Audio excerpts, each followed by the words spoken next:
सलाम एवरीवन, मेरा नाम सिद्रा रजब है और मैं बाय प्रोफेशन एक टीचर हूँ। आज मैं एक बड़ा अनोखा सा वीडियो लेकर आई हूँ। अगर इसे लाइफ चेंजिंग वीडियो कहा जाए तो गलत नहीं होगा। आपको मेरा हाथ नज़र आ रहा होगा, ये मेरा हाथ है। ये हाथ मेरे सच से भरा हुआ है। इस पर आपको कुछ नज़र आया? इस हाथ पर मेरा माजी है, मेरी कमज़ोरियाँ, मेरा एनवायरनमेंट, मेरा इमोशनल बैकग्राउंड, मेरी एजुकेशन, मेरे सीक्रेट्स, मेरे पेरेंट्स, मेरी तरबियत और मेरी पर्सनालिटी के दोनों पार्ट्स। एक वो जो मैं जेनेटिकली लेकर पैदा हुई, दूसरा वो जो सोसाइटी ने मुझे दिया, मतलब जो मैं सोसाइटी से ऑब्टेन करके बन गई, यानी मेरी सोशल अपीयरेंस। और अब मेरे सामने बिल्कुल मेरे ही जैसा एक इंसान खड़ा है और उसके हाथ पर उसका माजी, उसकी तरबियत, उसकी पेरेंटिंग, उसकी सोशल, जेनेटिकल, एजुकेशनल, पर्सनल हर साइड मौजूद है और मेरी जंग उससे लगी हुई है। मैं उसको बार बार ये बताने पर मुसर हूँ कि ये जो मेरा हाथ है ये सच है और जो तुम्हारा हाथ है वो झूठ है, वो गलत है। मैंने मैनर्स सीख लिए, मैंने अवार्ड्स विन किए, लोग मेरे बारे में हवाले देकर अपने बच्चों की तरबियत करते रहे, लेकिन मैं तमीज़ नहीं सीख सकी।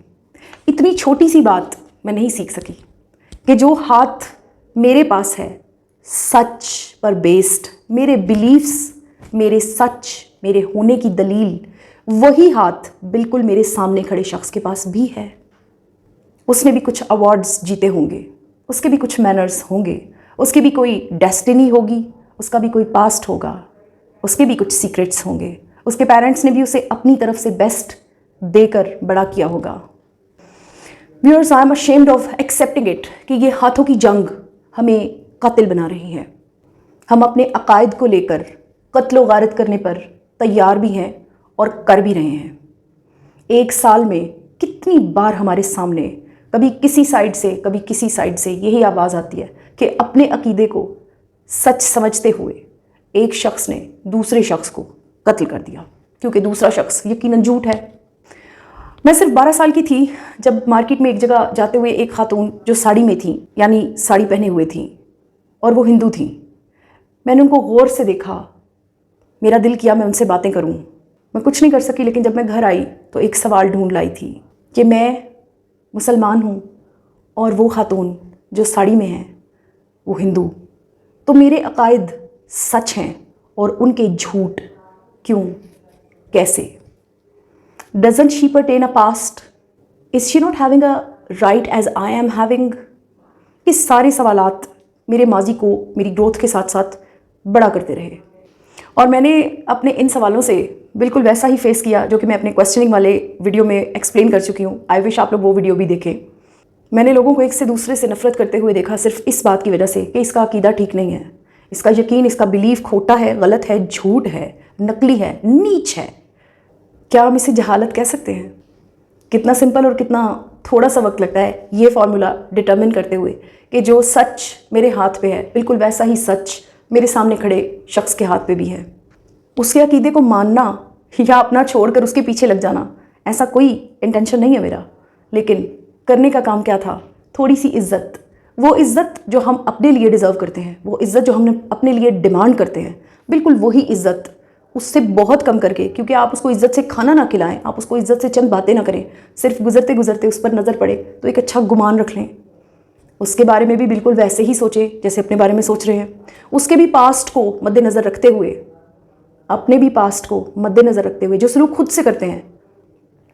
मेरे अब्बू जी कहा करते थे, दूसरे की आंख का कख भी नज़र आता है और अपनी आंख का शहतीर भी नज़र नहीं आता। It is true. हम अपने लिए कितने डिफेंडिंग हो जाते हैं और किसी दूसरे के लिए उसको उसकी धज्जियाँ बखेरने में 2 मिनट नहीं लगाते। सो शॉर्टली एंड प्रिसाइजली आज सिर्फ ये कहने आई हूँ कि आप और मैं अपने हाथों पर लिखे हुए अकायद, माजी, ट्रेनिंग्स, कंडीशनिंग्स को सच समझते हुए किसी दूसरे के हाथ पर लिखे हुए अकायद, ट्रेनिंग, कंडीशनिंग को एक्सेप्ट कर लें। सच समझना मकसद नहीं है, सिर्फ उसे एक्सेप्ट कर लेना मकसद है। मतलब थोड़ी सी इज्जत, सिर्फ उसके बारे में ये सोचना, खुशगुमानी रख लेना, कितना आसान सा काम है। कोई पैसे नहीं लगे, कोई एफर्ट नहीं लगी, कोई एनर्जी वेस्ट नहीं हुई। अगर ऐसा हो जाए तो कभी भी कोई भी किसी भी मज़हब का कैसा भी शख्स किसी के कत्ल करने का सामान ना बने।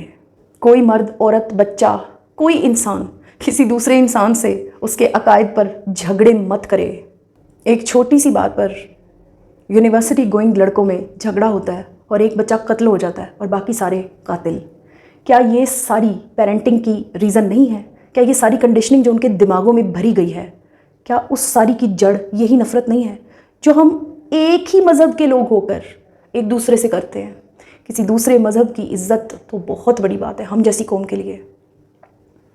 मेरा पैगाम सिर्फ यही है कि अपने साथ, अपने सामने खड़े हर शख्स को, चाहे आप उसे टीवी में भी देख रहे हैं, सिर्फ इतना कर लें कि इज़्ज़त की निगाह से देख लें।